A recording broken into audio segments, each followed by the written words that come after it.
নমস্কার বন্ধুরা, আজ আপনারা শুনবেন তারাশঙ্কর বন্দ্যোপাধ্যায়ের লেখা গল্প বন্দিনী কমলা। তাহলে চলুন শুরু করছি। রাজহাটের রায়বাড়ির প্রাচীন বুনিয়াদি ঘর, কোম্পানির আমল হইতে বহু বিস্তীর্ণ জমিদারি, সংসারটিও বিপুল। ভাদ্র মাসের দিন, রায়বংশের সেজ তরফের বড় মেয়ে বনলতা সিমেন্ট বাঁধানো মেঝের ওপর সুবিপুল দেহখানি এলাইয়া দিয়া নিথর হইয়া পড়িয়াছিল। স্পন্দনের মধ্যে নিঃশ্বাস প্রশ্বাস পড়িতেছে, আর মাঝে মধ্যে গালে টেপা পান দুই একবার মুখের মধ্যে নড়িতেছে। ঘড়িতে ঢং ঢং শব্দে 4টা বাজিয়া গেল। বনলতা একবার চোখ মেলিয়া চাহিয়া এদিক ওদিক বেশ করিয়া দেখিয়া শ্রান্ত কণ্ঠে ডাকিল, নলে নলে। নলে নলিনী, সেজ তরফের ঝি। নলিনীর সাড়া পাওয়া গেল না।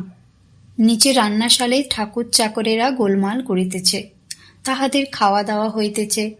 রায়বাড়ির অনেক বিশেষত্বের মধ্যে এই একটি বিশেষত্ব। খাওয়া দাওয়া আরম্ভ হয় 1:30টায়। ছেলেরা খান 1:30টায়, বাবুরা খান 2:30টায়, মেয়েরা 3:30টায় খাওয়া দাওয়া সারিয়া ওঠেন। তারপর চাকর বাকরেরা পালা পৌনে 4টায়। বনলতা আবার ডাকিল, নলে ও নলে। বড় তরফের ঝি কামিনী দরজার সম্মুখে বারান্দা দিয়া তেতলায় উঠিয়া গেল। সে সাড়া দিল না। বনলতা উদাস দৃষ্টিতে কড়িকাঠের দিকে চাহিয়া ডাকিতেছিল, দেখিতে পাইল না।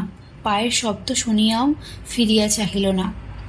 সে আবার ডাকিল, নলে নলে ও নলে। এবার একটি তরুণী বধূ আসিয়া দরজায় দাঁড়াইয়া বলিল, কি বলছেন দিদি? বড় তরফের কনিষ্ঠা বধূ, সদ্য বিবাহিতা। বনলতা ফিরিয়া না চাহিয়াই বলিল, তোমাকে নয়, নলেকে ডাকছি। বধূটি চলিয়া গেল। বনলতা আবার ডাকিল, অনলে। বধূটি তেতলায় উঠিয়া গেল। একদিকের খোলা ছাদের ওপর ভাদ্রের রৌদ্র মাথায় করিয়া বড় তরফের বড় মেয়ে পান ও দোক্তা হাতে চরকির মতো অবিরাম ঘুরিতেছে। সে পাগল, অমনি করিয়া ঘোরায় তাহার ব্যাধি। মাঝে মধ্যে পান দোক্তা খায়, বিড়বিড় করিয়া বকে, ফিকফিক করিয়া হাসে, আর অবিরাম ছাদের এ প্রান্ত হইতে ও প্রান্ত পর্যন্ত ঘুরিয়া বেড়ায়। তরুণী বউটি এ বাড়িতে সদ্য আগত। পাগলকে দেখিয়া তাহার প্রাণ কেমন হাঁপাইয়া ওঠে, কান্না পায়। ছাদটা অতিক্রম করিয়া তেতলার মহলে যাইতে হইবে। সে থমকিয়া দাঁড়াইল। পাগল এদিক হইতে ওদিকে পৌঁছিবা মাত্র দ্রুত পদে ছাদটা অতিক্রম করিয়া গেল। নলিনী ঝি সেজগিনীর পা টিপিতেছিল। সেজগিনীর নাক ডাকিতেছে। মৃদুস্বরে বধূটি ডাকিল, নলিনী। নলিনী কথা বলিল না। ঘাড় নাড়িয়া ইঙ্গিতে প্রশ্ন করিল, কি? বনলতা দি ডাকছেন তোমাকে। নলিনী সঙ্গে সঙ্গে নিচেকার ঠোঁটটি উল্টাইয়া দিল। পরক্ষণেই বিরক্তি ভরা মুখে অতি সন্তর্পণে সেজগিন্নির পাখানি কোল হইতে পাশের পা বালিশের উপর নামাইয়া রাখিল। সেজগিন্নির নাক ডাকিতেছিল, কিন্তু পাখানি নামাইয়া দিবা মাত্র আরক্ত চোখ মেলিয়া তিনি তাকাইয়া দেখিলেন। নলিনী বলিল, বনদি ডাকছেন, শুনে আসি। সেজগিন্নির চোখ বন্ধ রহিল। নলিনী নিচে চলিল, সঙ্গে সঙ্গে বধূটি। বধূটির বড় মুশকিল হইয়াছে। সে যেন মাটির জীব, সমুদ্রতলের রাজ্যে আসিয়া পড়িয়াছে। এ রাজ্যের নিয়মকানুন সব আলাদা। দিনে বেচারার ঘুমোনো অভ্যাস নাই, কিন্তু বেলা 3টার পর হইতে বাড়িখানা পর্যন্ত যেন ঘুমে জিমাইতে থাকে। জাগিয়া থাকে এক পাগল। তাহাকে তাহার বড় ভয়। দোতলার সিঁড়িতে আসিয়াই শোনা গেল, অনলে নলে। বনলতা সেই সকরুণ শান্ত সুরে ডাকিতেছে। নলিনী বলিল, মরো তুমি, মরো, ভোসকুমড়ি কোথাকার। বধূটি অবাক হইয়া গেল, কিন্তু কিছু বলিবার পূর্বেই বনলতার ঘরের সম্মুখে তাহারা পৌঁছিয়া গেল। বনলতা তখনও চোখ বন্ধ করিয়া ডাকিতেছে, নলে কি দিদিমণি, আমি সেজমার পা টিপিতেছিলাম। বনলতা কোনো কৈফিয়ত দাবি করিল না। চোখ মেলিয়া অতি কষ্টে পাশ ফিরিয়া একটা হাত প্রসারিত করিয়া হাত দশেক দূরে মেঝের উপর নামানো একটা রূপার কৌটা দেখাইয়া বলিল, দোক্তার কৌটোটা দে। নলিনী তাড়াতাড়ি কৌটোটা বনলতার কাছে নামিয়া দিল। বনলতা বলিল, আর একখানা পাতলা চাদর আমার গায়ে ঢেকে দিত। বধূটির বিস্ময়ের পরিসীমা ছিল না। সে বলিল, গরম লাগবে না দিদি? বড় মাছি লাগছে। নলিনী বিনা বাক্য ব্যয়ে একখানা চাদর আনিয়া বনলতার সর্বাঙ্গ ঢাকা দিয়া চলিয়া গেল। বধূটি বলিল, একটু বাতাস করব দিদি? তুমি আর জ্বালিও না ছোট বউ, কেবল কানের কাছে ঘ্যান ঘ্যান। তুমি বাতাস করবে কেন? ঝি চাকর থাকতে বয়ে বাতাস করে নাকি? ঘড়িতে ঢং করিয়া ৮ ঘণ্টা বাজিল। বেলা 4:30। বাড়িটাতে যেন জনমানব নাই, কেবল কতকগুলো অস্বাভাবিক শব্দ, বিভিন্ন ব্যক্তির বিভিন্ন ধরনের নাক ডাকার শব্দ। নিচে কয়টা কাক উচ্ছিষ্ট বাসন লইয়া কলকল করিতেছে। ঝি চাকরেরা ঘুমাইতেছে। বারান্দার রেলিংয়ে ভর দিয়া বউটি দাঁড়াইয়াছিল। সহসা তাহার হাসি পাইল। কাকার নাক ডাকিতেছে, ঘো ঘো পট পট ফুত। পিছনে ঘরের মধ্যে বনলতা দিদিরও নাক ডাকিতে শুরু হইয়াছে। সহসা রেলিংয়ের উপর ভর দিয়া দাঁড়াইয়া বধূটি চোখ বুজিয়া নাক ডাকতে চেষ্টা করিতে আরম্ভ করিল। কিন্তু নাকের ভিতর এবং তালুতে জ্বালা করিয়া উঠিতেই সে চেষ্টা ছাড়িয়া দিয়া শুকনো মনেই জনশূন্য উঠানটির দিকে চাহিয়া দাঁড়াইয়া রহিল। কিছুক্ষণ পর বাড়ির মধ্যে মানুষের সাড়া জাগিয়া উঠিল। কেহ যেন সুর করিয়া মন্ত্রপাঠ করিতেছে। বাড়ির গিন্নি অর্থাৎ বাবুদের মা এতক্ষণে দেবদর্শন করিয়া ফিরিলেন। টোলের পণ্ডিত তাহাকে গীতা শুনাইতেছে। গীতা শুনিয়া ঠাকুমা জল খাইবেন, তারপর তাহার রান্না চড়িবে। ঠাকুমা ততক্ষণ তাহার নিজের এস্টেটের দৈনন্দিন হিসাব নিকাশ শুনিবেন। খাইবেন বেলা 6টায়, তারপর আরম্ভ হইবে দিবানিদ্রা। দিবানিদ্রা সারিয়ে উঠবেন 7:10টায়, তারপর আরম্ভ হইবে মহাভারত পাঠ। রাত্রি 12টায় সান্ধ্যকৃত শেষ করিলে পর তাহার রাত্রের খাবার তৈয়ারি হইবে। খাওয়া দাওয়া শেষ করিয়া বাড়ির নাতি নাতনি ছেলে বউ প্রত্যেকের সংবাদ লইবেন। আর বুড়ি ঝি দামিনী তাহার পায়ে তেল দিবে। শুইবেন রাত্রি 2টার পর। বধূটি অকস্মাৎ খুক খুক করিয়া হাসিয়া উঠিল। ঠাকুমার সে কি নাক ডাকা বাবারে! সেদিন শেষ রাত্রে তাহার ঘুম ভাঙিয়া গিয়াছিল। বিকট শব্দে ভয় পাইয়া স্বামীকে জাগাইয়া বলিয়াছিল, ওগো, ও কিসের শব্দ? এক মুহূর্ত শুনিয়াই পাশ ফিরিয়া শুইয়া তাহার স্বামী বলিয়াছিল, ঠাকুমার নাক ডাকছে। ঠাকুমার নাক ডাকিতেছে তাহার বিশ্বাস হয় নাই। সে আবার বলিতে গিয়াছিল, না, তুমি শোনো ভালো করে। কিন্তু তখন তাহার স্বামীরও আবার নাক ডাকা শুরু হইয়া গিয়াছে। তাহার ভাগ্য ভালো যে স্বামীর নাক ডাকে মৃদু শব্দে ফুর ফুর। সে সাহসী মেয়ে, ভয় বড় একটা সে পায় না। সে সন্তর্পণে উঠিয়া দরজা খুলিয়া বারান্দায় আসিয়া দাঁড়াইয়াছিল। সর্বনাশ! বাড়িতে যেন নাক ডাকার কোরাস আরম্ভ হইয়া গিয়াছে। ঘু ঘু খড়র খড়র খো, খড়র পটপট ফুত, আরও কত রকম। মুখে শব্দ করিয়া তাহার অনুকরণ করা অসম্ভব। সমস্ত ধ্বনিকে ছাপাইয়া ঠাকুমার নাক ডাকিতেছে, ব্যান্ড বাজনার জয় ঢাকের মতো। স্মরণ করিয়া বধূটি আর আত্মসংবরণ করিতে পারিল না। খিলখিল করিয়া হাসিয়া উঠিল। তরুণী কণ্ঠের হাস্যধ্বনি কিছুক্ষণ বাড়িটার খিলানে খিলানে প্রতিধ্বনিত হইয়া ফিরিল। সহসা গম্ভীর স্বরে কে প্রশ্ন করিল, কে? বধূটি লজ্জায় মরিয়া গেল। মেজ খুড়শ্বশুরের ঘুম ভাঙিয়া গিয়াছে। সে তাড়াতাড়ি বনলতার ঘরে ঢুকিয়া কপট নিদ্রায় কাঠ হইয়া পড়িয়া রহিল।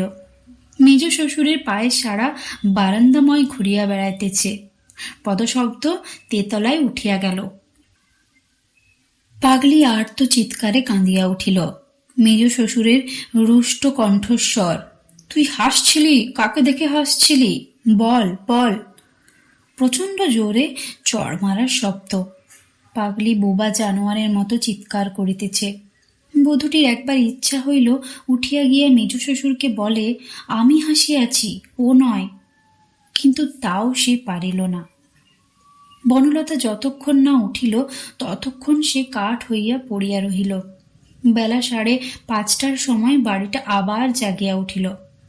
সে জাগিয়া ওঠা যেমন তেমন নয়। কুম্ভকর্ণের নিদ্রাভঙ্গে লঙ্কায় যেমন শোরগোল উঠিত, তেমনই শোরগোল তুলিয়া জাগা। ছোট ছেলেদের চিৎকার, হাসি কান্না, বধূ ও কন্যাদের হাসি, ঝি সম্প্রদায়ের বাসন মাজা ও ঝাঁটার শব্দ, কথা কাটাকাটি, গিরিদের ঝি চাকরের আহান। বাড়ি থেকে যেন তুফান উঠিয়াছে। বড়বাবুর দুধ নিয়ে আয় মানদা, ঠাকুরকে বল ছেলেদের জলখাবার দিয়ে যাবে। বড় কিন্নি হাঁকিতেছিল। বধূটি এইবার উঠিল। বনলতা তখন উঠিয়ে বসিয়াছে। সে হাঁপিয়া বলিল, কি হে ছোট গিন্নি, তুমি যে দিনে ঘুমোও না, আমাকেও যে হার মানালে হে। মৃদুস্বরে বধূটি বলিল, আমি ঘুমোইনি। ওই হলো হে হলো, ছিল না কথা, হলো গাল। আজ না হয় হবে কাল। দিনে শুলে তোমার প্রাণ হাঁপিয়ে উঠে বলো আজ শুয়েছ, কাল ঘুমোবে। বনলতা গোটা 2 পান ও খানিকটা দোক্তা মুখে পুরিয়া কথা বন্ধ করিল। বউটি উঠিয়া শাশুড়ির কাছে তেতলায় চলিল। একটা চাকর হনহন করিয়া বারান্দা দিয়া ওদিকের মহলে চলিতেছিল। বনলতা তাহাকে দেখিয়া উৎসুক হইয়া উঠিল। হরে ও হরে, শোন। আমার এখন সময় নাই বাপু। তবু হরিচরণ দাঁড়াইল। মেজ জেঠার সিদ্ধি নিয়ে যাচ্ছিস বুঝি? হ্যাঁ, বাবু এক্ষুনি চেঁচামেচি করবে। কি বলছেন বলুন। আমাকে একটু সিদ্ধি দিয়ে যা, পেটটা বড় খারাপ হয়েছে, এই এতটুকু। মুখ পাকাইয়া একটু হাসিয়া হরিচরণ বলিল, কই গেলাস বের করুন। বধূটি যাইতে যাইতেও কথাগুলি শুনিয়া স্তম্ভিত বিস্ময়ে স্তব্ধ হইয়া দাঁড়াইয়া গেল। বনলতা বলিল, খাবে ভাই ছোট বউ? ভারী মজা হয়, যা হাসি পায় সব ঘরে সব ঘরে। ঘৃণায় বিতৃষ্ণায় বউটির সমস্ত অন্তর ভরিয়া উঠিল। সে দ্রুত পদে উপরে উঠিয়া গেল, যেন পলাইয়া গেল। বনলতা বলিল, মেয়ে আনতে হয় সমান ঘর থেকে, এ বউটা ছোট লোকের ঘরের মেয়ে কিনা। বাধা দিয়া হরিচরণ হাসিয়া বলিল, যেতে দিন দিন কতক দিদিমণি, তারপর। সিদ্ধি ঢালিয়া দিয়া হাসিতে হাসিতে দ্রুত পদে সে চলিয়া গেল। বনলতা সিদ্ধিটুকু নিঃশেষে পান করিয়া আবার পান দোক্তা মুখে দিয়া উঠিল। নিচে হাসির প্যাক প্যাক শব্দে বাড়িটা মুখরিত হইয়া উঠিয়াছে। 50টা রাজহাঁস বাড়ির উঠোনে আসিয়া কলরব করিতেছে। উহাদের খাবার দিতে হইবে। হাঁসগুলি বনলতার বাপের সম্পত্তি। বড় জেঠার ছিল ঘোড়া, সে ঘোড়া মরিয়া গিয়াছে। এখন আছে কেবল একটা ময়না, একটা চন্দনা, একটা কাকাতুয়া, গোটা কয়েক কাঠবিড়ালি, 2টা খরগোশ। মেজ জেঠার কাছে আছে 100-1.5 পায়রা। বনলতার বাপের এই হাঁস, ছোট কাকার গোটা আষ্টেক কুকুর। পায়রা ও কুকুরের প্রতি ভীষণ ঘৃণা বনলতার। পায়রাগুলো যা ঘর নোংরা করে, আর কুকুর তো অস্পৃশ্য, ছুঁইলে শান করিতে হয়। রাজহাঁসগুলি যেমন দেখিতে সুন্দর, তেমনি ডিম খাইতে সুবিধা। বড় জেঠার শখের জিনিসগুলিও ভালো। ময়নাটা যা চমৎকার ধমক দেয়, হারামজাদা শালা শুয়ারকি বাচ্চা, চমৎকার। বউটির নাম মণি, মণিমালা। এ বাড়িতে নাম হইয়াছে কাঞ্চন বউ। এ বাড়িতে বধূদের নামকরণ হয় প্রাচীন প্রথায়। মানিক বউ, রানী বউ, মতি বউ, রত্ন বউ, সুবর্ণ বউ, আতর বউ, বেলা বউ, অর্থাৎ হীরা, মানি, মাণিক্য, মুক্তা, পান্না প্রভৃতি মহার্ঘ এবং আতর, বেলা, চাপা প্রভৃতি পরম আদরণীয় বস্তুর নামকরণ করা হয়। কাঞ্চন বউ তেতলায় উঠিতে উঠিতেই শুনিল তাহার শাশুড়ি ঝিকে বলিতেছেন, দেখ তোরে, কাঞ্চন বৌমা কোথাও গেল। কাঞ্চন বউ গতি দ্রুততর করিল। শাশুড়ি আপন মনে বোধ করি বলিতেছিলেন, সমস্ত দুপুর মেয়ে কেবল ঘুরে বেড়াবে, সকলে ঘুমোবে, আর কাকচিলের মতো বৌমা এখান ওখান করে ফিরবে। বলে অভ্যেস নেই। অভ্যেস থাকবে কোথা থেকে? গেরস্ত বাড়ি মেয়েদের কি ঘুমানোর সময় থাকে? কাঞ্চন বউ নত মুখে শাশুড়ির কাছে গিয়া দাঁড়াইল। শাশুড়ি বলিলেন, এই যে কোথায় ছিলে সমস্ত দুপুর? কাঞ্চন বউ চুপ করিয়া রহিল।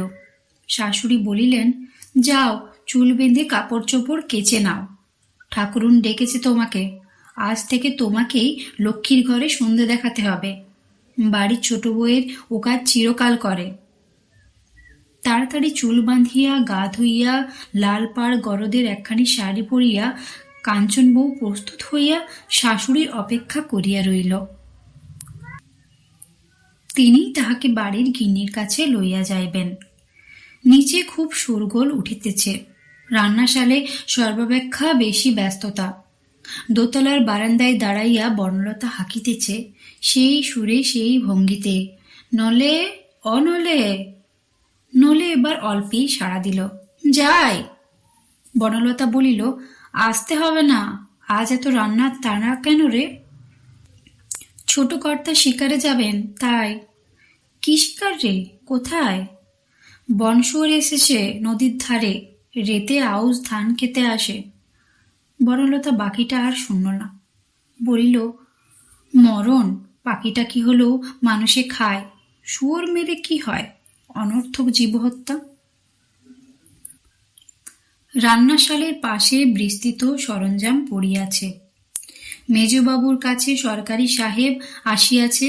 মেজবাবু এখানকার ইউনিয়ন বোর্ডের প্রেসিডেন্ট, ডিস্ট্রিক্ট বোর্ডের মেম্বার এবং আরও অনেক কিছু।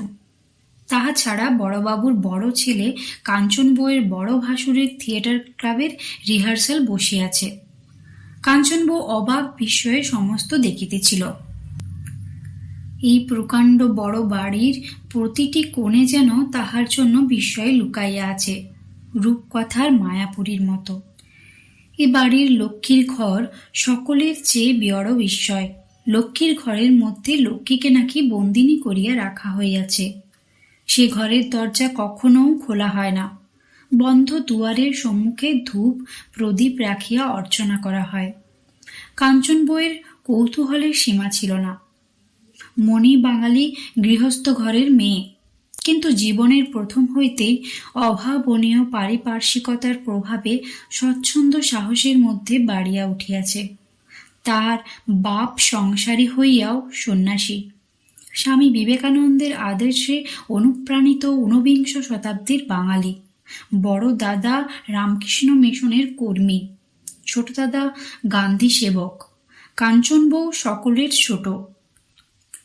শৈশবে মাতৃহীন হইয়া মেয়েটি এই উদাসীন সংসারে আরণ্যলতার মতো জীবনের সমস্ত প্রতিকূলতার সহিত যুদ্ধ করিয়া আপন শক্তিতে বড় হইয়াছে।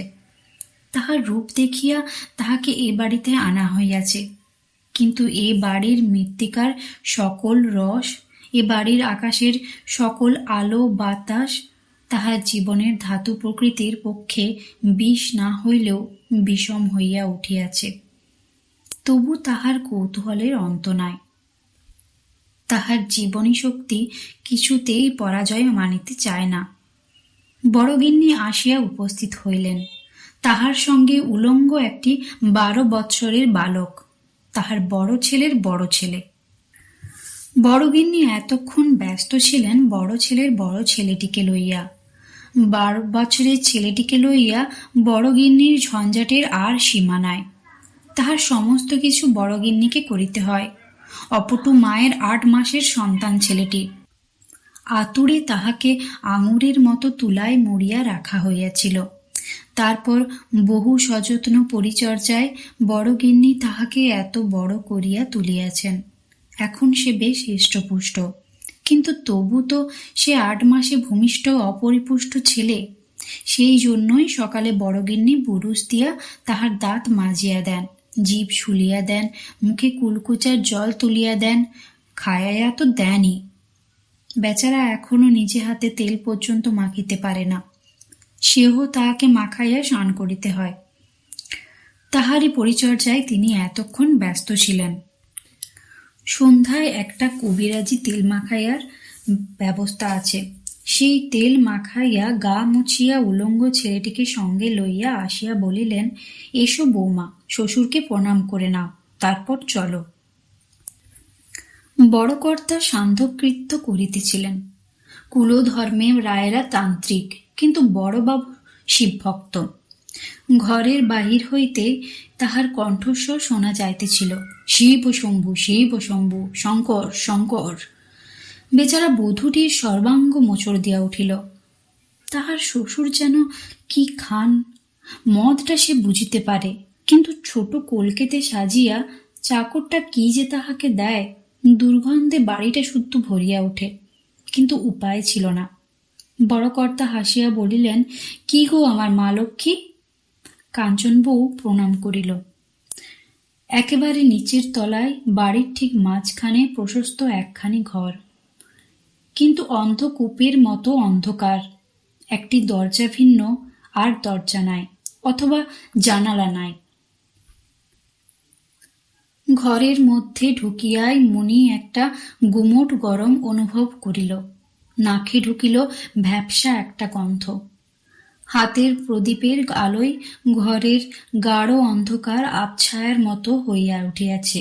মনির সর্বাঙ্গ কেমন করিয়া উঠিল, কিন্তু তবুও তাহার কৌতূহলের অন্ত ছিল না। সে দৃষ্টি বিস্ফারিত করিয়া চারিদিক চাহিয়া দেখিল। অন্ধকার ঘরের কোণে কোণে যেন অশরীরীর মতো ছাদে মাথা ঠেকাইয়া দাঁড়িয়ে আছে। চারিদিকের দেয়াল ঘেঁষিয়া কতকগুলি লোহার সিন্ধুক। এই ঘরের এই দূরের কাছ থেকে মণি চমকিয়া উঠিল। লাঠির উপর ভর দিয়া বার্ধক্যে অবনমিত দেহ বৃদ্ধা কর্তী দন্তহীন মুখে জড়িত স্বরে বলিলেন, এই ঘরের এই দূরের কাছে পিদিম রাখলো ভাই নাথবো, এই হলো আমাদের লক্ষ্মীর ঘর। মণি দেখিল বিবর্ণ কালো একটি চতুষ্কোণ স্থান ক্রমে ধীরে ধীরে প্রতীয়মান হইল। ওটা একটা দরজা। দরজাটার শিকলের মুখে মরিচা ধরা একটা তালা ঝুলিতেছে। কর্ত্রী বলিলেন, আমার দিদি শাশুড়ি বুঝলি ভাই, এই ঘরে মা লক্ষ্মীকে বন্ধ করে রেখে গিয়েছেন। এই দরজা কদিন না খুলবে ততদিন মা লক্ষ্মী এ বাড়িতে বাঁধা থাকবে। আমার বড় শ্বশুর ছিলেন কোম্পানির দেওয়ান, তখন নবাবের আমল। তিনি এদেশে প্রথম জমিদার কোম্পানির দেওয়ানি করিয়া বিস্তীর্ণ জমিদারি করিয়া গিয়াছেন। মণিমালা তাহার নাম শুনিয়াছে। তাহার নাম ছিল গোপীবল্লভ গঙ্গোপাধ্যায়। তিনি প্রথম সরকার হইতে রায় উপাধি পাইয়াছিলেন। তিনি নাকি একেবারে অতি দরিদ্র পিতামাতার সন্তান ছিলেন। দিদি শাশুড়ি বলিলেন, বুঝলি ভাই, ভাঙা ঘর, রাত্রে শেয়ালে এসে আগর ঠেলে রান্না খেয়ে যেত।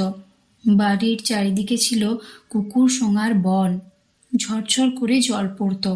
রাত্রে ঘুমোতে না পেয়ে আমার বড় শ্বশুর কাঁদতেন। বড় শ্বশুরের মা বলতেন, এই কুকুর সোঙার বন এই ভাঙা কুড়ে ভেঙে অমুক রচবে বৃন্দাবন। তাই তিনি করেছিলেন। কোম্পানির কুঠিতে প্রথমে তিনি সর্দার হয়ে ঢুকেছিলেন। গোপীবল্লভ প্রথমে পাইকদের সর্দার হইয়া কোম্পানির চাকরিতে প্রবেশ করিয়াছিলেন। তারপর ক্রমে মুন্সি, তারপর গোমস্তা, তারপর নায়েব, তারপর হইয়াছিলেন দেওয়ান। তখন কোম্পানির কাছে তাঁতিরা সব দাদন নিত, কিন্তু দাদন শোধ করিবার সময় সব লুকিয়ে বসে থাকত। সে দাদন আর আদায় হইত না। তখন সাহেব বলল যে, এই দাদন আদায় করতে যে পারবে তাকেই আমি দেওয়ান করব। এই আমার বড় শ্বশুরের কপাল খুলে গেল। খুঁজে খুঁজে তাঁতিদের সব ধরে এনে খুঁটিতে বেঁধে দাদন একেবারে পায় পয়সা আদায় করে দিলেন। বুঝলি ভাই নাথবো, সাধারণ পুরুষ ছিলেন কিনা তিনি। তার ডাকে বাঘে বলদে এক ঘাটে জল খেত, সত্য কথা। সে আমলে গোপীবল্লভকে লোকে দণ্ডবণ্ডের বিধাতা বলিয়া মানিত। কোম্পানির কর্তা সাহেবদের তিনি ছিলেন ডান হাত। মণিমালা বিস্ফারিত দৃষ্টিতে দিদি শাশুড়ির কুঞ্চিত চর্ম দন্তহীন মুখের দিকে চাহিয়া শুনিতে ছিল। সে আমলের কথা সেও অনেক জানে। তাহার বিবেকানন্দ ভক্ত বাপ, রামকৃষ্ণ মিশনের কর্মী বড় দাদা, গান্ধী পন্থী ছোট দাদার কাছে অনেক শুনিয়াছে। দিদি শাশুড়ি অকস্মাৎ হাসিয়া গড়াইয়া পড়িলেন, বলিলেন, এদিকে জান্দ্রেল হলে হবে কি ভাই, বুড়ো খুব রসিক ছিল বুঝলি। 60 বছর বয়সে বুড়ো তৃতীয় পক্ষকে বিয়ে করেছিল। প্রথম দুপক্ষের ছেলেপুলে ছিল না। তারপর 60 বছর বয়সে নৌকো করে যেতে যেতে গাঙের ঘাটে আমার দিদি শাশুড়িকে দেখে বুড়োর মুন্ডু ঘুরে গেল বুঝলি ভাই। সে আমলে পুজোর সময় লোকে দুর্গা ঠাকুরনের পিতিমে না দেখে নাকি দেখতো আমার দিদি শাশুড়িকে। এই টানা টানা চোখ, দুধে আলতার রং, চাপার কলির মতো আঙুল, সবচেয়ে বাহারের ছিল তার চুল, ভোমরার মতো কালো আর কোকড়ানো। তারই পেটে জন্মালেন আমার শ্বশুর। আর কি ভাগ্যি ছিল আমার দিদি শাশুড়ির, বিয়ের পরই 2 সতীন টুকটুক করে মরে গেল। তখন এই বাড়ি হলো। বুড়ো নাকি বলতো, এ মানিক আমি রাখবো কোথা। নাম দিয়েছিলেন মানিক বউ। মানিক বউয়ের আতরের ভরি ছিল 80 টাকা। ঢাকা থেকে ঢাকায় কাপড় আসতো, কাশি থেকে আসতো গরদ। বলিয়া ঠোঁটের গড়ায় একটা পিচ কাটিয়া বলিলেন, বুঝলি ভাই নাথবু, বর তোমার গিয়ে বুড়োই ভালো, নয়রে ভাই আদর হয় না। জানিস তো, প্রথম পক্ষ হলো হেলা ফেলা, দ্বিতীয় পক্ষ ফুলের মালা, আর তৃতীয় পক্ষ হলো হরিনামের ছোলা। ও তোর গলাতেই থাকে 24 ঘন্টা। কাঞ্চন বউ মুখ নত করিয়া মৃদু হাসিল। দিদি শাশুড়ি বললেন, হাসছিস বুঝি? তোর ওই ছোড়া বর তোর আদর করবে মনে করছিস? এ বাড়ির সবারই বার ফটকা রোগ আছে। ছোড়াকে খুব কষে লাগাম টেনে রাখবি, বুঝেছিস? মনে বলিল, আপনি মা লক্ষ্মীর কথা বলুন। ভাই বলছিল, সে আমার দিদি শাশুড়ির আমলে। তখন বুড়ো মারা গিয়েছে সদ্য। আমার শ্বশুরের বয়স তখন 20 বছর, সবে বিয়ে হয়েছে। তখন আমাদের নায়েব ছিল কীর্তি ঘোষ, আমার বড় শ্বশুরের হাতে তৈরি নায়েব। শ্বশুর বলতেন কীর্তি কাকা। দাপট কি তার! সমস্ত ছিল তার হাতে। ভারী কুটির লোক ছিল কীর্তি ঘোষ। আমার শ্বশুর তাকে খুন করে তবে সম্পত্তি হাতে পান। সপ্তমী পুজোর দিন তাকে খুন করেছিলেন। মণি শিহরিয়া উঠিল। খুন? হ্যাঁ, তা নহলে কি সে আর সম্পত্তি দিত শ্বশুরকে? আমার দিদি শাশুড়ি কিন্তু শ্বশুরকে বললেন, এই কি মহাপাপ করলি তুই, আমার বংশ কি করে থাকবে? সেই থেকে তিনি একেবারে যোগিনী সাজলেন, গেরুয়া কাপড় পরলেন, গায়ে নামাবলি নিলেন, তেল ছাড়লেন, কোকড়ানো চুল রুখু হয়ে ফুলে চাদরের মতো হয়ে উঠল। অল্প বয়সে বিধবা হয়েছিলেন। চুল তাকে কাটতে দেননি ঘরের লোকে। 8 দিন উপোস করে থাকলেন, মা এ মহাপাপ থেকে আমার বংশকে রক্ষা করো। তারপর আঙুল গুনতে আরম্ভ করলেন। অষ্টমী, নবমী, দশমী, একাদশী, দ্বাদশী, তেরোদশী, চতুর্দশী, পূর্ণিমে 8 দিন। সেই দিন কোজাগরী পূর্ণিমে। সেই কোজাগরী পূর্ণিমের রাতে অষ্টাহ উপবাসিনী গোপীপল্লবের পরমা সুন্দরী সহধর্মিণী ওই লক্ষ্মীর ঘরে ঘৃতদীপ জ্বালিয়া বসিয়াছিলেন। এই প্রাসাদ তুল্য বাড়িটির ফটক হইতে অন্দর পর্যন্ত সারি সারি আলো জ্বলিতেছিল। আকাশে পূর্ণিমার চাঁদ, জ্যোৎস্নায় যেন ভুবন ভাসিয়া যাইতেছিল। কেবল দিগন্তের এক কোণে কোন সুদূর দূরান্তের সচকিত বিদ্যুৎ চমকের ক্ষীণ আভাস মধ্যে মধ্যে খেলিয়া যাইতেছিল। সমস্ত বাড়ি নিঝুম। দাস দাসী, পুত্র পুত্রবধূ সব ঘুম ঘোরে অচেতন। কোজাগরী পূর্ণিমার এমনি চৈতন্যহারা ঘুমই মানুষের চোখে নামিয়া আসে, আজও আসে। লক্ষ্মীদেবী এই জ্যোৎস্নাময়ী কোজাগরী নিশীথে পৃথিবী ভ্রমণে বাহির হন। প্রশ্ন করেন সুধাক্ষরা কণ্ঠে কোজাগরী রাত্রে, কে জাগে রে, কে জাগে? উত্তর দেয় ভক্তিমান গৃহস্থের গৃহদ্বারের আলোক শিখা ও আলপনা।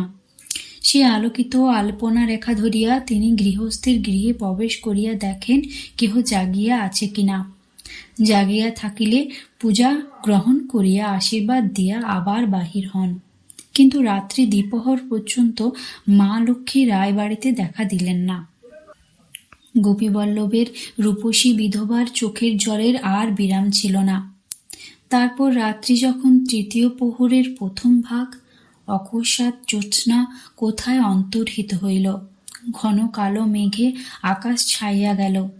সঙ্গে সঙ্গে বাতাস, সে বাতাসে সমস্ত আলো নিভিয়া গেল। গোপীবল্লভের বিধবার ভক্তি ও নিষ্ঠার সীমা ছিল না। তিনি আবার প্রদীপ জ্বালাইয়া সেজ দিয়া সেগুলি ঢাকিয়া দিলেন। কড়কড় শব্দে মেঘ ডাকিয়া উঠিল। চারিদিক অন্ধকার, সঙ্গে সঙ্গে মুষলধারে বর্ষণ। সেই দুর্যোগের মধ্যে পরমা সুন্দরী একটি মেয়ে আসিয়া দুয়ারে দাঁড়াইয়া ডাকিল, কি জেগে রয়েছ গো, আমাকে একটুখানি বসতে দেবে? অন্ধকারে আমি পথ পাচ্ছি না। অপূর্ব পদ্মগন্ধে রায়গিন্নির মন প্রাণ তখন উল্লাসে ভরিয়া উঠিয়াছে। তিনি মনে মনে হাসিলেন, মুখে বলিলেন, দিতে পারি মা, এক শর্তে। কি বলো? তুমি এইখানে বসো, আমি একটু বাইরে যাব। যতক্ষণ না ফিরবো আমি, ততক্ষণ কিন্তু তোমাকে থাকতে হবে। বেশ। মেয়েটিকে ঘরে বসাইয়া গোপীবল্লভের বিধবা উঠিলেন। ঘরের দরজাটা টানিয়া শিকল দিতে দিতে বলিলেন, আমি শেকল দিয়ে যাচ্ছি, এসে খুলে দেব। তারপর দিলেন ওই তালা। ছেলেকে ডাকিয়া তুলিয়া সমস্ত বলিয়া ছেলের হাতে চাবি দিলেন। তারপর বলিলেন, ও তালা তোমার বংশে কেউ যেন কখনো না খোলে। মা লক্ষ্মীকে বন্দিনী করে আমি চললাম। কোথায় মা? মা হাসিয়া বলিলেন, কর্তাকে খবর দিতে বাবা। বলিয়া তিনি বাড়ি হইতে বাহির হইয়া গেলেন। ছেলে গেল পিছন পিছন। মা গঙ্গার কূলে গিয়া দাঁড়াইলেন। শরতের মেঘ কাঠিয়া তখন আবার চাঁদ উঠিয়াছে। কূলে কূলে ভরা গঙ্গার বুকে লাখে লাখে চাঁদমালা ভাসিয়া চলিয়াছে। পৃথিবী যেন দুধে স্নান করিয়া উঠিয়াছে। গোপীবল্লভের বিধবা গঙ্গার জলে ঝাঁপ দিয়া পড়িল।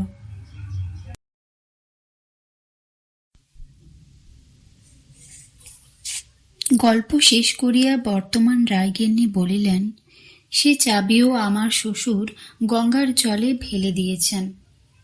মণিমালা বিচিত্র দৃষ্টিতে ওই তালাটার দিকে চাহিয়া ভাবিতেছিল, অন্ধকূপের মধ্যে মা লক্ষ্মীকে বন্দিনী করিয়া রাখিয়াছে। চোখ ফাটিয়া তাহার জল আসিল।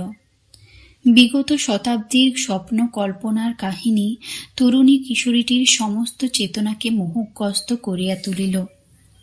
সাধারণ তরুণীর কল্পনায় হয়তো ভাসিয়া উঠিতে মণিরত্নময় এক ধনীভাণ্ডার, যে মরকত তাহারা কখনো চোখে দেখে নাই। কল্পনার সেই মরকত দিয়া পদ্ম গড়িয়া তাহার উপর কল্পনা করিত পটের অথবা মাটির দেবী লক্ষ্মীকে। কোণে ঝাঁপি, পায়ের কাছে প্যাঁচা। কিন্তু মণিমালা, এ বাড়ির কাঞ্চন বউ, ভিন্ন ধাতুতে গড়া মেয়ে। তাহার কল্পনায় কেবলই ভাসিয়া উঠিল বদ্ধদ্বার অন্ধকার ঘরের মধ্যে রক্তমাংসের সুকুমারী একটি মেয়ে, ভৃত স্তস্ত্র দৃষ্টিতে নির্নিমেষ চোখ মিলিয়া বসিয়া আছে। চোখ হইতে টপ টপ করিয়া মুক্তার মতো নিটোল অশ্রুবিন্দু ঝরিয়া পড়িতেছে। মধ্যে মধ্যে গভীর দীর্ঘ নিঃশ্বাস ফেলে। গভীর রাত্রে হয়তো গুনগুন করিয়া বিনাইয়া বিনাইয়া কাঁদে। মেয়েটির গোলাপ ফুলের দেহবর্ণ বাসি চাপার মতো হইয়া গিয়াছে। কাঞ্চন বউ সিঁড়ি বাহিয়া উপরে উঠিতেছিল স্বপ্নাচ্ছন্নের মতো। পায়ের তলায় সিমেন্টের কঠিন শীতল স্পর্শ তাহার অনুভূতির অগোচর থাকিয়া গেল। সন্ধ্যা অনেকক্ষণ অতিক্রান্ত হইয়া গিয়াছে। রান্নাশালে রান্নার গন্ধ উঠিতেছে। সে গন্ধও তাহার গোচরে আসিল না। তাহার ছোট খুড়শাশুড়ির ঘরে গ্রামাফোনে একটি নাচের গান বাজিতেছে। ঝিদের কোলে কয়টি শিশু তারস্বরে চিৎকার করিতেছে মায়ের কোলের জন্য। বনলতার ঘরে তাসের আসর বসিয়াছে। বনলতা কেবলই হাসিতেছে সিদ্ধির ঘোরে। সেজকর্তা ছাদে পায়চারি করিতেছিলেন। বধূটিকে দেখিয়া দ্রুত পদে তিনি ঘরে ঢুকিয়া গেলেন। ওই তাহার এক বিশেষত্ব, কাহারও সহিত কথা বলেন না, লোক দেখিলেই ঘরে ঢুকিয়া যান। ভোরবেলা হইতেই বাহির হইয়া গোশালায় গরু, ছাগল, ভেড়া ও হাঁসের পাল লইয়া থাকেন। দ্বিপ্রহরে একবার খাইয়া যান, আবার সন্ধ্যায় ফেরেন। তারপর অন্ধকারে ছাদে পায়চারি করেন। লোক দেখিলেই ঘরে ঢোকেন, লোক চলিয়া গেলেই বাহির হইয়া আসেন। বড় কর্তার ঘরে মেজকর্তা উত্তেজিত কণ্ঠে কথা বলিতেছেন, সঙ্গে সঙ্গে শব্দ উঠিতেছে, চটপট চটপট। চাকরে বড় কর্তার গা হাত পা টিপিতেছে। মেজকর্তা বলিতেছেন, বেটা শুয়ার কি বাচ্চার আস্পর্ধা দেখ দেখি, 1,000-5 টাকার দরকার, তাই ডেকে পাঠিয়েছিলাম। শালা বলে কিনা আগের দেনাটা প্রায় 1,05,000 গিয়ে দাঁড়ালো। জানে না বেটা উল্লুক রায়বাড়িতে লক্ষ্মী বাঁধা আছেন। মৃদুস্বরে বড়বাবু বলিলেন, চাপরাশি দিয়ে বেটার কান মলিয়ে দিলে না কেন? দেওয়া উচিত ছিল তাই, কিন্তু কালই আমার টাকাটা দরকার। সার্কেল অফিসার এসে বসে আছেন চাঁদার জন্য, বলেছি কালই দেবো টাকা। রুদ্ধধার ঘরের বাহিরে যেমন বায়ু প্রবাহ বহিয়া যায়, তেমনি করিয়াই সমস্ত বহিয়া গেল মণিমালার মনের বহির্লোকে। সে ধীরে ধীরে আসিয়া আপনার ঘরে বসিল। বনলতার ছোট বোন, বছর 10-এর মেয়েটি, নাম স্নেহলতা। সে হাসিয়া কাঞ্চন বউয়ের পাশে বসিল। কাঞ্চন বউ তাহার দিকে চাহিয়া মৃদু হাসিল। মেয়েটি বলিল, আপনাকে আমার খুব ভালো লাগে। কাঞ্চন বউ সস্নেহে তাহার গাল টিপিয়া দিল। সে বলিল, আমাকে একটা পয়সা দেবেন? পয়সা? পয়সা নিয়ে কি করবি? মেয়েটি চুপ করিয়া রহিল। কাঞ্চন বউ বাক্স খুলিয়া একটি আনি তাহার হাতে দিল। মেয়েটির চোখ দুটি উজ্জ্বল হইয়া উঠিল। সে চুপি চুপি এবার বলিল, জানেন, আমার বাবার পয়সা কড়ি কিছু নেই। এই যে মেজ জ্যাঠা গাদা মিনছে, সব ফাঁকি দিয়ে নিয়ে নিচ্ছে, কাউকে কিছু দেয় না। মণিমালা অবাক হইয়া গেল। এমন কথা, এসব কথা বলিতে নাই, বলিতেও সে ভুলিয়া গেল। মেয়েটি আবার বলিল, বাবা আমার মুখ্যু, গাঁজা খায়, গুলি খায়, তাই জন্য মাথা খারাপ হয়ে গিয়েছে। লোক দেখলে ছুটে গিয়ে ঘরে ঢোকে। মেজো জেঠা মদ খায় কি না, তাই ওকে খুব ভয় করে বাবা। বাবা যে গুলিখোর। বলিয়াই সে হাসিয়া চোখ বড় বড় করিয়া বলিল, জানেন, মাছি ধরে বাবা কানের মধ্যে প্রহর বনবন শব্দ করে, তাই। বাহিরে কাহার পায়ের শব্দ উঠিতেই মেয়েটি শশব্যস্ত হইয়া কথা শেষ না করিয়াই নিমেষের মধ্যে বাহির হইয়া চলিয়া গেল। পরক্ষণে বড় গিন্নির ঝি কামিনী উঁকি মারিয়া বলিল, স্নেহ এসেছিল বুঝি বৌদিদি? কাঞ্চন বউয়ের কথা সরিল না, ঘাড় নাড়িয়া জানাইল, হ্যাঁ। ঝি বলিল, দেখো দেখি ভালো করে সব, কিছু চুরি করে নিয়ে গেল কিনা। মেয়েটি চোর, খবরদার ওকে ঘরে ঢুকতে দিও না। কাঞ্চন বউয়ের এবার মনে হলো সে ডাক ছাড়িয়া কাঁদে। ঝিটি চলিয়া যাইতেই সে বিছানার উপর লুটাইয়া পড়িল। বাহির দিকের জানালা দিয়া রিহার্সালের বক্তৃতার শব্দ ভাসিয়া আসিতেছে। ক্রমশ বাড়ির শব্দ কোলাহল স্তিমিত হইয়া যাইতেছে। উপরের ঘরে ঘরে মৃদু নাসিকা গর্জন আরম্ভ হইয়া গিয়াছে।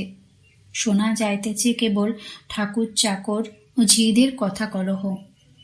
কাঞ্চন বউয়ের স্বামী বসিয়া সিগারেট টানিতেছিল। কাঞ্চন বউ স্তব্ধ হইয়া বসিয়াছিল। সে ভাবিতেছিল, রাত্রে সে ঘুমাইবে না, জাগিয়া বসিয়া থাকিবে। মৃদু কান্নার শব্দ অথবা কঙ্কন ঝঙ্কার শোনা যায় কিনা সে শুনিবে। তাহার স্বামী বলিল, কলকাতায় যাচ্ছি, কিছু বরাত থাকে তো বলো। চকিত হইয়া মণি বলিল, কলকাতা? হ্যাঁ, ষোড়শী প্লে দেখিতে যাচ্ছি। আমাদের ষোড়শী হচ্ছে কিনা এবার? মণি চুপ করিয়া রহিল। হাসিতে হাসিতে স্বামী কহিল, আরেকটা মতলব আছে, আগে কাউকে বলছি না সেটা। একেবারে সব তাক লাগিয়ে দেব। মনে এবারও কিছু বলিল না, শুধু হাসিল, মৃদু ম্লান হাসি। বারবার ঘাড় নাড়িয়া স্বামী বলিল, হুম হুম, অবাক হয়ে যাবে সব, কাউকে বলো না যেন, মোটর কিনবো একখানা, দাদা সব মতলব ঠিক করে ফেলেছে, ডিলাক্স সেলুন বডি ফোর্ড। সহসা মণি চমকিয়া উঠিল, চাপা কান্নার শব্দ। কে কাঁদে? সে তাড়াতাড়ি স্বামীকে প্রশ্ন করিল, কে কাঁদছে? কান পাতিয়া শুনিয়া স্বামী বলিল, বারবার বললাম দাদাকে এত করে টেনো না, নেশার ঘরে বৌদিকে ধরে ঠ্যাঙাচ্ছে, নাও শুবে এসো। স্বামী বিছানায় ধপাস করিয়া বসিয়া এলাইয়া দিল। আবার সে ডাকিল, শো এসে। কাঞ্চন বউ উত্তর করিল না। করের মুহূর্ত পরে স্বামীর নাক ডাকিতে লাগিল। আরো কিছুক্ষণ পরে নিচের রান্নাশালে সারা শব্দ জড়ো হইয়া গেল। ওদিকে দিদি শাশুড়ির মহলে কেবল মৃদু সারা উঠিতেছে, লুচি ভাজার শব্দ, গন্ধ আসিতেছে, ঠাকুর মায়ের জলখাবার তৈয়ারি হইতেছে। পাশের আমবাগানে পেঁচা ডাকিয়া উঠিল। রাত্রি দ্বিতীয় প্রহর শেষ হইয়া গেল বোধ হয়। টকটক শব্দে ওটা বোধ হয় তক্ষক ডাকিতেছে। মৃত্যু যন্ত্রণায় একটা ব্যাঙ কাতরাইতেছে, অজগর উহাকে গ্রাস করিতেছে।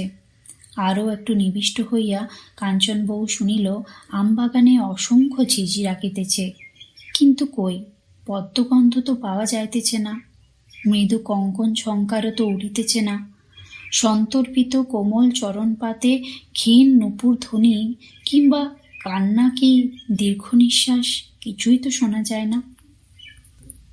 সন্তর্পণে সে বাহিরে বারান্দায় আসিয়া দাঁড়াইল। বাড়িখানা সুষুপ্ত। দিদি শাশুড়ির মহলেও আর সারা শব্দ উঠিতেছে না, কেবল সমবেত নাসিকা গর্জনের ধ্বনিতে বাড়িখানা মুখরিত। ঠাকুমার নাক ডাকিতেছে সেই অদ্ভুত বিকট শব্দে। আজ কিন্তু কাঞ্চনের হাসি আসিল না। ঢং ঢং ঢং করিয়া ঘড়িতে 3টা বাজিয়া গেল। আবার পেচারা ডাকিয়া উঠিল, দূরে মাঠে ডাকিয়া উঠিল শেয়াল। কোথাও কেহ কাঁদে না, কাহারও দীর্ঘশ্বাসের ক্ষীণতম আওয়াজও পাওয়া যায় না। পূর্ব আকাশে শুকতারা উঠিয়াছে, রাত্রি শেষ হইয়া আসিতেছে। রাত্রি প্রভাতের সঙ্গে সঙ্গে কাঞ্চন বইয়েরও যেন মোহ কাটিল। সে অনুভব করিল দেহ তাহার ভার হইয়া পড়িয়াছে, চোখের পাতা বন্ধ হইয়া আসিতেছে। সমস্ত বাড়িখানা এখনো সুষুপ্ত। সে ঘরের ভিতর গিয়া বিছানায় শুইল এবং কিছুক্ষণের মধ্যেই গাঢ় ঘুমে অসাড় হইয়া গেল। সন্ধ্যার সঙ্গে সঙ্গে আবার মনে মোহ জাগিয়া ওঠে। অন্ধকার ঘরের মধ্যে দাঁড়াইয়া বন্ধ দুয়ারের দিকে অদ্ভুত দৃষ্টিতে সে চাহিয়া থাকে। প্রদীপ ও ধূপদানি নামাইয়া দিয়া নত যেন হইয়া সে একাগ্র উৎকর্ণ হইয়া অপেক্ষা করে। ঘরের মধ্যে মাথার ওপর চামচিকা উড়িয়া বেড়ায়, বন্ধ ঘরের গুমোটে দরদর করিয়া ঘাম পড়ে। কিছুক্ষণ পর নিজেই সে একটা দীর্ঘ নিঃশ্বাস ফেলে, তারপর প্রণাম করিয়া উঠিয়া আসে। একদিন সে তালাটার দিকে চাহিয়া দেখে, মরিচা ধরা তামাটে রঙের তালাটা জাম ধরিয়া একটা অখণ্ড বস্তুতে পরিণত হইয়াছে। সাহস করিয়া সে একদিন তালাটা নাড়িয়া দেখিল। সচেতন বুদ্ধি সত্ত্বেও তালাটার শীতল স্পর্শে সে চমকিয়া উঠিল। পর মুহূর্তে ছাড়িয়া দিয়া ঘর হইতে বাহির হইয়া দরজা বন্ধ করিয়া দিল। ঘামে তাহার সর্বাঙ্গ ভিজিয়া উঠিয়াছে। দ্রুত পদে সে উপরে উঠিয়া গেল। রান্নাশালে আজ ছোট শ্বশুরের হাঁকডাক শোনা যাইতেছে। তিনি আজ রাশিকৃত পাখি শিকার করিয়াছেন। সেই পাখি রান্নার জন্য তিনি মশলা বাটাইতেছেন। রান্না হইবে বাহিরে কাছারি বাড়িতে। বাড়ির মধ্যে বৃথা মাংস প্রবেশ করিতে পায় না। বনলতার ঘরে তাসের আড্ডা বসিয়াছে। আজ কিন্তু আড্ডাটি নিঃশব্দ। নিঃশব্দে সকলে খেলিয়া চলিয়াছে। সমস্ত দোতলাটাই আজ যেন কেমন শব্দহীন গতিতে চলিয়াছে। নিঃশব্দ সেজকর্তা দ্রুত পদে ছাদ হইতে ঘরে গিয়া ঢুকিলেন। বড় কর্তার ঘরে মেজকর্তার কি আলোচনা হইতেছে। বৃদ্ধা রায় কর্ত্রী পর্যন্ত আসিয়াছেন। মহাজন নালিশ করিয়াছে, দাবি হইয়াছে প্রায় 6 লক্ষ। সেই লইয়া আলোচনা চলিতেছে। মেজকর্তা সাহেব সুবাদের সঙ্গে মেলামেশা করেন। তিনি বলিতেছেন, লক্ষ্মীর ঘর খুলিয়া দেখা যাক। এ যুগে লক্ষ্মী বন্দিনী এ প্রবাদ রূপকথা ছাড়া আর কিছুই নয়। তাহার বিশ্বাস পূর্বপুরুষ গোপীবল্লভের পত্নী ওই ঘরে মহামূল্য গুপ্তধন লুকাইয়া রাখিয়া গিয়াছেন। বড় কর্তা বলিলেন, না। ইস্পাতের মতো কঠিন অনমনীয় তাহার কণ্ঠস্বর। বৃদ্ধা কর্ত্রী বলিলেন, আমি আত্মহত্যা করব তাহলে, এই তোকে বলে রাখলাম কিন্তু। পরদিন সন্ধ্যা দিতে গিয়া তাহার চোখে জল আসিল। নতজানু হইয়া চোখ বন্ধ করিয়া করজোড়ে সে প্রার্থনা করিল, মা, মা লক্ষ্মী, দয়া করো মা, তুমি রায়বংশকে রক্ষা করো। যে বাড়িতে তুমি অচলা হয়ে রয়েছ সেখানে ঋণীর কষ্ট কেন? আবার তাহার চোখে জল আসিল। উঠিয়া প্রদীপটি তুলিয়া বন্ধ দরজার দিকে চাহিয়া একটা দীর্ঘ নিঃশ্বাস ফেলিল। কালো দরজাটা পাথরের মতো অনড়, অচল। সহসা দরজার তালাটার দিকে চাহিয়া সে শিহরিয়া উঠিয়ার ব্যগ্র উৎসুকে সে তালাটার অতি নিকটে আলোটা তুলিয়া ধরিল। শতাব্দীর রসনা অবহেলিত তালাটা প্রথম দৃষ্টিতে অখণ্ড পাথরের মতো মনে হইলেও ক্ষয়িত হইয়া কখন খুলিয়া গিয়াছে, কেবল ঝুলিয়া আছে। অতৃক্ষ উত্তেজনায় তালাটা ধরিয়া সে টানিল। তারপর সে পাথরের মতো অনড় অচল দরজার ঘায়ে শরীরের সমস্ত ভার দিয়া ঠেলা দিল। বারবার বারবার সে যেন পাগল হইয়া গিয়াছে। সেজোর ঝিটা সভয়ে ছুটিয়া গিয়া সংবাদ দিয়াছিল, সমস্ত রায়বাড়ি ভাঙিয়া আসিল। সর্বাগ্যে মেজকর্তা। দুয়ার খুলিয়া গেল। শতাব্দীরও ঊর্ধ্বকালের বদ্ধ বায়ু, তাহার স্পর্শ গন্ধ তীব্র, উগ্র, অসহনীয়।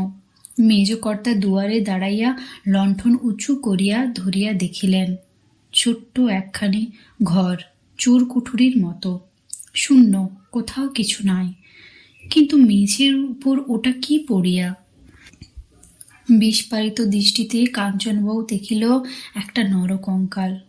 আর ওটা ধূসর বিবর্ণ, ওটা কি? ধীরে ধীরে ঘরখানার তীব্র অসহনীয় গন্ধ স্পর্শ স্বাভাবিক হইয়া আসিতেছিল। মেজকর্তা একবার অগ্রসর হইয়া ধূসর বস্তুটিকে হাতে করিয়া তুলিয়া ধরিলেন। তিনি দেখিলেন, কাঞ্চনবাবু দেখিল, সকলেই দেখিল, একরাশ চুল বিবর্ণ হইয়া গিয়াছে। কিন্তু তবু অনুমান করা যায় সে চুল এককালে ভ্রমরের মতো কালো ও কুঞ্চিত ছিল। মেঝের উপর আরও পড়িয়াছিল একখানা বিবর্ণ জীর্ণ কাপড় কি চাদর, পাড়ের চিহ্ন দেখা যায় না, আর একখানা নামাবলী। অকস্মাৎ কাঞ্চন বউয়ের চোখ দিয়া দর দর ধারে জল ঝরিতে আরম্ভ করিল।